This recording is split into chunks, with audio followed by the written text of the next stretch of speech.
एक minute. Okay. केला.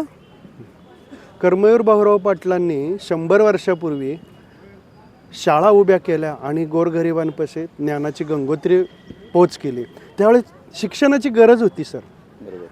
आता 100 वर्ष झाली. आता ह्या मुलांना उद्योगधंदे दिले पाहिजेत ना. एक उद्योगधंद्यासाठी जर मुलं बाहेर जात असतील तर त्यांच्या ज्येष्ठ नागरिक वयोवृद्ध लोकांचं आपण संगोपन केलं पाहिजे.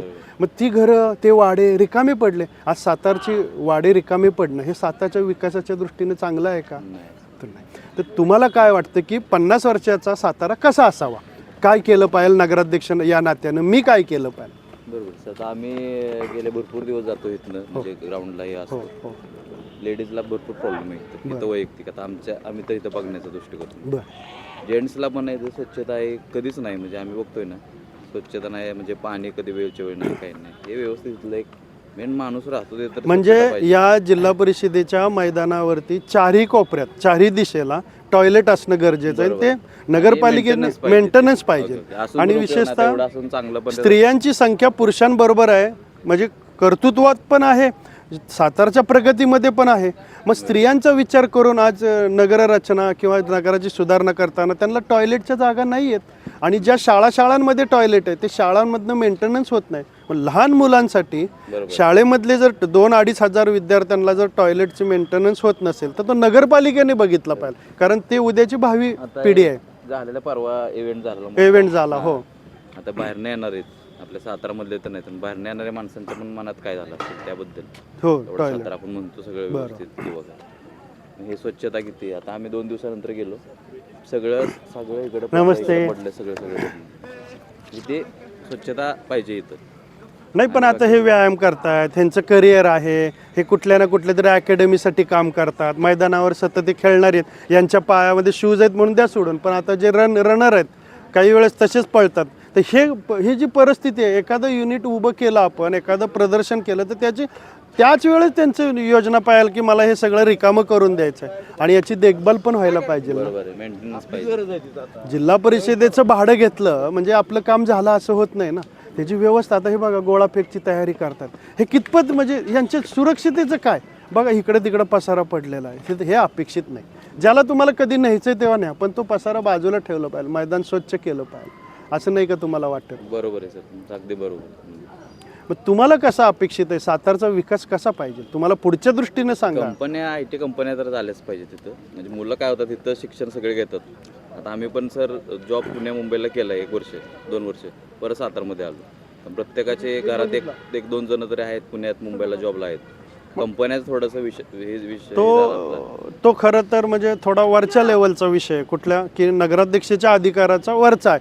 नगर म्हणून नगराची रचना म्हणून आता जर नगरपालिकेची हद्दवाढ होणार आहे. हद्द म्हणजे आपण महानगरपालिकेमध्ये जातोय. आज इमारत मोठी दिमागदार उभी आहे जिल्हा परिषदेच्या समोर.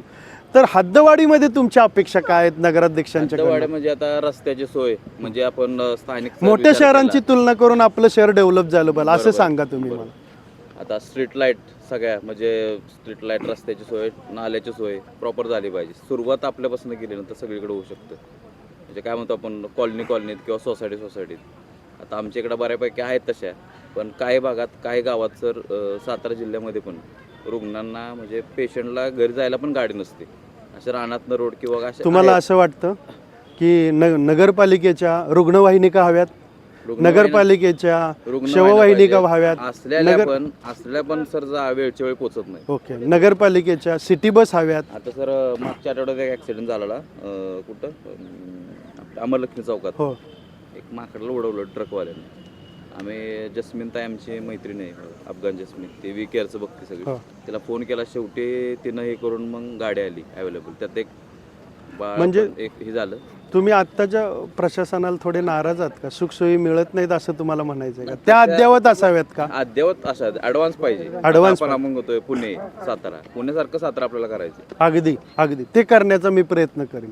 आणि सगळ्या तरुणांना इथून पुढच्या शिक्षणासाठी किंवा नोकरीसाठी बाहेर जाणार नाहीत, बरोबर, त्याची मी काळजी घेईन. बऱ्याच जणांच्या हळदीच आहे सर.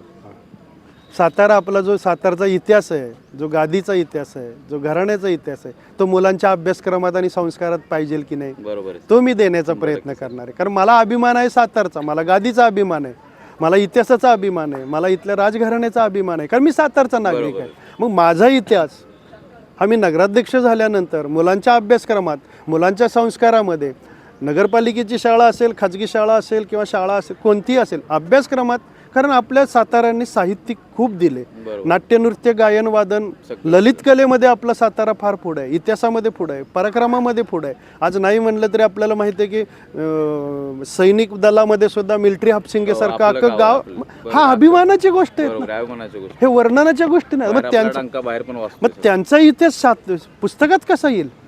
का माध्यमाच्या मागं लागून आपण इंग्रजी माध्यम पाहिजे आणि मराठी माध्यमाचा इतिहास सगळा पुसणार तुम्ही? साधू संतांचा, रामदास स्वामींसारखं सज्जनगड इथं आहे. ह्या सगळ्यांचा अभ्यासक्रम, सगळ्यांचा इतिहास, सगळ्यांच्या रचनेचा अत्याधुनिक प्रदर्शन प्रामुख्याने पुढच्या दृष्टिकोनातून, मुलांच्या संस्काराच्या दृष्टिकोनातून, हे खऱ्या अर्थानं शहराचा एक अविभाज्य घटक म्हणून याकडेही लक्ष दिलं पाहिजे. आणि ग्रामीण भागातली येणारी जे गोरगरीब जनता असेल, नोकरीच्या निमित्ताने असेल, व्यवसायाच्या निमित्ताने असेल, शेतकरी भाजी मंडईच्या निमित्ताने असेल, व्यापारी लोकांचा विषय असेल, तो हद्दवाढीच्या भागामध्ये विखुरून त्याची एक चांगली नगररचना करण्याचा माझा एक मानस आहे.